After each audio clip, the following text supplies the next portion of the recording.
Especially some of these people are not all that together to begin with, probably. Well, you look at the profile of people that are attracted to these sorts of groups. They're people that tend to be male, I guess. They tend to be loners, marginalized in some way, people that aren't employable, that have some other social issues. Maybe they're depressed, maybe they're schizophrenic, whatever. We're, by virtue of excluding them from free speech in one way, shape, or form, either on the internet or in public, in the actual public square, we're creating possibly a literal bomb that could really go off. So we'll be back in about 2 minutes at the Free People Show at freepeopleshow.com after a word from our sponsors.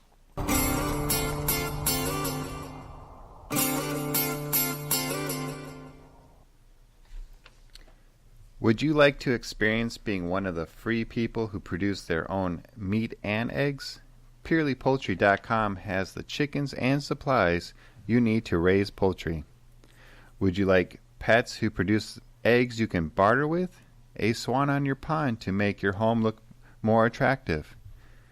How about some pheasants and quail in your woods to shoot or just enjoy? Pow! If so, that's check your last out. name. Sorry about that. Yeah, it is my last name. Yeah, pow. If so, check out purelypoultry.com. Pow. Burger House 41 is open at 1860 West Mason Street in Green Bay, right off of Highway 41. Woohoo! You're invited to indulge in one of life's simplest pleasure, a great burger. We're grilling up to 15 fresh signature burgers and have over 30 craft beers for the perfect pairing. Experience Wisconsin's best flavors, including white cheddar cheese curds, a variety of specialty sandwiches, milkshakes, and gourmet frozen custard. Burger House 41 at 1860 West Mason is open 11 a.m. daily. Taste Wisconsin. Taste amazing. 6%? 7%? That's a lot of money. I might as well just do it myself. Well, that might be true, if a lot of that money you're paying a real estate broker is going toward outdated methods, unnecessary fancy offices, and overpaying executives for a lifetime of service. But you don't need to go that route. Silver Compass Realty is a full-service real estate brokerage serving all of South Central Wisconsin, and the commission is negotiable. Silver Compass will explain exactly what they're going to do to help you buy or sell a home, how that will help you reach your goals, and stand right beside you every step of the way. They want to be your broker, your expert, even when you're not in the middle of a transaction. Silver Compass Realty, helping you find your way home. Contact them today at silvercompassrealty.com or call 608-361-8608. Silver Compass Realty, helping you find your way home. And we're back to the Free People Show, episode 34. My question for you is, does anyone know what a BAMF is? Has anyone messaged us yet on Facebook or Twitter? BAMF. My guess is it is the Boy Among Men fraternity. Is that it? Not even close. All right. So if we were still using bumper music to get back into our topic, it reminds me of that Pearl Jam song Jeremy, right, where he finally has it. And Jeremy spoke in class today. all right, no more of that. No, it's not karaoke night. We'll have a karaoke. We should have a campaign karaoke night. That would be awesome. I am down for karaoke. We should do that. But back to our topic. What happens when people get bottled up if they're excluded from their free speech, either online or in the actual public square? What effect will that have on those movements, driving them underground into places that we won't be able to see or recognize exactly what's going on, and how will that manifest in society physically or in some very dangerous way? Well, Phil, I don't want the Libertarian Party or the Libertarian movement to have to go down into the dark web and live down there with the Flat Earth Society and is that where they live? Stormwatch. If they go too far underground, though, they'll fall out the bottom. Well, yeah, somehow, right?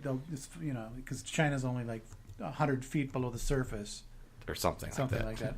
Anyway, we shouldn't have to settle for that. We shouldn't have to say, "Oh well, we're going to stick to our principles and go to the dark web, and nobody's going to be able to hear our messages anymore."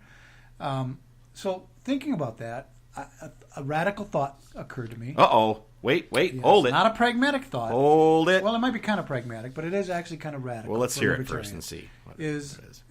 currently the First Amendment of the Constitution only extends to the government. So, in other words, censorship is only prohibited by the government. Other forms of censorship are not prohibited. So, what if we extended that outwards from the government to internet providers? Well, they basically created a public or we space. at least made the threat of doing that. So, supposing that it was President Anderson rather my than goodness. President Trump. Great. President Anderson had a press conference and he said, Can I have a mustache? You can whatever you want. I can have just a mustache. Yeah, you're the president. Okay. Although presidents don't normally have mustaches. I know. That's why I want to be known. You would be the first only presidential 70s. mustache since Grover Cleveland, I think. A 70s. Did he just have a mustache, or did he have a beard too? He had whiskers or something. I don't know. I don't know, whiskers, just a mustache. But Not a President- narrow one, though. so- Not a narrow mustache. Don't see people out there president. listening. They're like, "Oh, that guy wants to be Hitler if he's president." No, not a little skinny mustache. A big, beautiful curly one. If I can grow big one. Raleigh fingers mustache. Oh no, not with the perverse. So President Anderson gets up in front of the press and he says, "I'm going to convene a meeting with the leaders of Congress, and we're going to investigate regulating the internet. We're going to look at regulating free speech on the internet." Ugh, that doesn't sound like me. No, To be honest, it doesn't sound like probably. me. It would probably have to be President Baird that would do it, Yeah, not President Anderson. Yeah, But Probably the, so. the mere threat of that might be enough to get the tech companies to agree voluntarily, under coercion, but voluntarily, to have some sort of standard for how they handle "quote unquote" hate speech.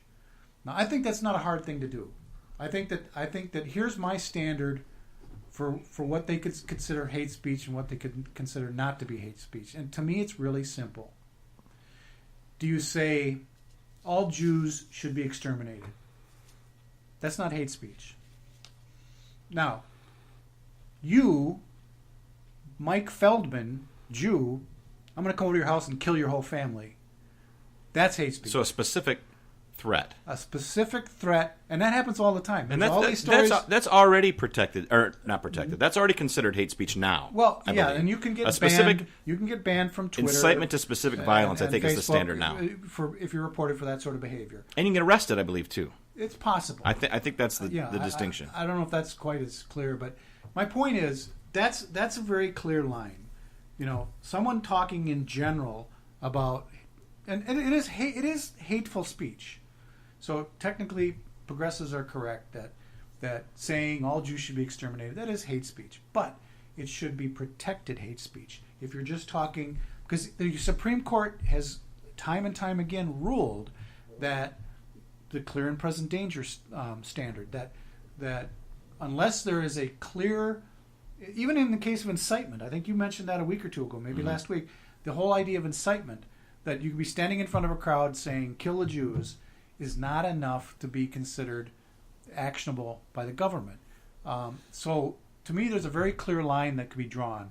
And if we could get the tech companies to agree to that, to say, okay, we are no longer going to censor anyone or punish anyone or kick them off of Facebook for expressing hateful ideas. We are only going to go after them if they make hateful, violent, threatening statements towards other individuals on social media or the internet. And to me, that's a workable standard. But we're not going to get them to agree to that voluntarily, because the problem we have with the tech companies is it's groupthink. They're all on board with the whole, white supremacy, not in favor of white supremacy, but the concept that of white privilege and the whole diversity thing and hate speech needs to be regulated. They're all on board with that whole progressive mindset, and that's the problem. Is that we cannot trust them to be a fair arbiter of people's speech on the internet, because they're taking the side of the number one threat to free speech in America right now, which is the progressive movement. All right, I've got two problems with that scenario.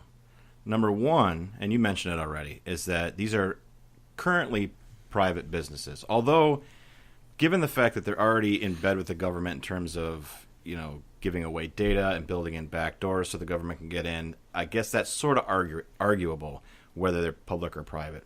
But the other one I think is more important, and that is that, you mentioned we can't trust corporations to judge, hate speech or whatever, what should be on there, what shouldn't be on there. Because it's not just Silicon Valley. It's a lot of major corporations are exactly all in any on of this them. stuff. But now what you're talking about is giving that power and authority to the United States government, which we as libertarians especially, but most observers know that those standards change. We've lived through periods in this country where hateful things were tolerated. I mean, slavery was tolerated, was the law of the land for a long time. Jim Crow was tolerated. Discrimination against women, against homosexuals, against all kinds of different categories of people was tolerated as something that, at least in a general sense, was our representative government that's supposed to represent us tolerated that. So I would rather trust, in terms of continuing free speech, that the government should have exactly what it is now, a blank slate. We should be free to express ourselves in public. The government should not be allowed to infringe on that. And the government should get out of bed, or rather the internet companies and the other corporations should get out of bed with the government, so there's not that sort of incestuous connection there. And we should expect and demand that our internet companies allow free speech, and if they don't, that other people create internet companies, or we use the dark web. Let people vote with their dollars. Let people vote with giving their information or not giving their information to Google or Apple or whoever. Now, I can almost hear you. Forgive me if this isn't right, making fun of the magical hand of the market. In a sense, that's kind of what I'm talking about. But I don't see any way that ends up well, where we trust the government, whether it's the Supreme Court or the Congress or whoever. We know that they don't even read bills before they pass them. We know that to be true. Let alone the idea that they're going to judge in some sort of humane, understandable, justice-filled way about what's hate and what isn't. They'll define. For example, let's look at the abortion issue. There are a lot of people, and we agree in this room about where we stand on it. But if I have an opinion about that, there are people ready to. It's the very people that we're talking about who are censoring the internet would be happy to kick us out too, and that might happen. But there are lots of different ways where the government could then say, you're hateful because you're a Christian and you judge other people. And it's a very slippery slope. But you know what, Phil? What you're talking about the government is much more of a hypothetical than what I see is already happening with progressives and their unrelenting attack on free speech. I would argue that the government, every new Congress, every state government, has a lot longer and more comprehensive track record of suppressing freedom and being bought and paid for than corporations do. Phil, this is not something that I'm throwing out there because I'm eager to get the government involved in regulating speech. I'm not. I would prefer it not happen. I'm not even sure if I completely believe this is a good idea. I could be completely wrong here. It might be a terrible idea. You're right. Everything you've said is right. And I'm not discounting. I'm not discounting how you're feeling about it in the least bit. I don't want to have people underestimate how big of a danger there is out there right now. I agree that in the hands of the violent, virulent left. I mean, they're not rational. They're not. This is like the Middle Ages when they were burning witches. Well, this is like the McCarthy era when they were finding commies under every bed. It's exactly the same sort of hysteria. And we've talked about this on this show. That drives people to madness. To further your point, that specifically we were talking about right and left. We don't have a commitment to that paradigm, obviously. But the people that identify as leftists, as they progressives, don't see it the same way. No, I know. We are on that other side. Right, I understand that. But for the purposes of people understanding what we're saying, we're going to call them the left. It's a religion to them. It's a civic. It is exactly it's a like civic, burning politically witches. Correct thing. It's and the so same phenomenon. I don't discount that. I think that the answer is we need to start taking some action now to ensure that we have options, non-governmental options. But we'll cover that. We've got about a 2-minute break coming up here. I think we're on schedule for. You're listening to the Free People Show at freepeopleshow.com, as well as on Facebook and Twitter and all those other platforms. We will hear from Ron, our silent so far dog petting, beer drinking co-host after the break and see how he feels about this. We'll be back